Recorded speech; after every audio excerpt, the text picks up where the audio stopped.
समस्त नमस्कार जुआर चाषी भाई समस्त जुआर नमस्कार ओडावासी समस्त जुआर नमस्कार भैया आम अच्छु आसाम रे बहुत बड़ा प्लांटेशन है ये अगरुड का प्लांटेशन दुनिया सब दामिका गछ जार काठर दाम लक्ष टकर नहीं 10 लाख टका किलो बिक्री होची आम सहित आज अच्छा राजा बाबू धनी बाबू कोरापुटू आम सहित अच्छा कमलू बाबू आम एमएलए भाई पीए ठीक अच्छी कि नहीं कोरापुट डिस्ट्रिक्ट कमलू भाई अच्छा निजे मैंने देखा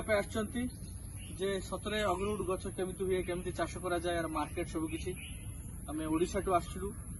सब देखिकिना आम जीवु जाइकिना आशा करूँ आम समस्ते से आम एरिया चाषी भाई मान विषय जनवाई अगरुड चाष विषय जनवाई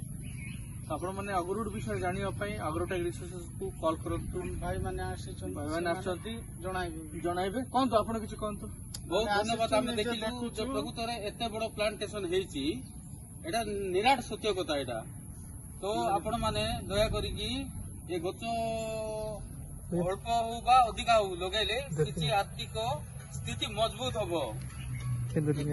ये हूँ मोर निवेदन कोरापुट भाई मानू धन्यवाद भाई कमलू भाई प्रेजेंट प्लांटेशन सर्च करछु केंती लगाई केंती गछ बढ़ी ए जाक देखि सरला परे ए गछ कोउटी बिक्री हेबो से जगह को टिके परे जिबु पहुंचीनु एबे टिके परे जिबु से जाक मध्य आपण मानकु वीडियो करके देखाइबु देखला परे आम विश्वास रे आपण माने लगांतु आमे निजे आसिकी देखिछु एटा मिछ कथा नै आम मानकर निराट सत्य कथा एटी बुला टिके कैमरा टिके बुला वीडियो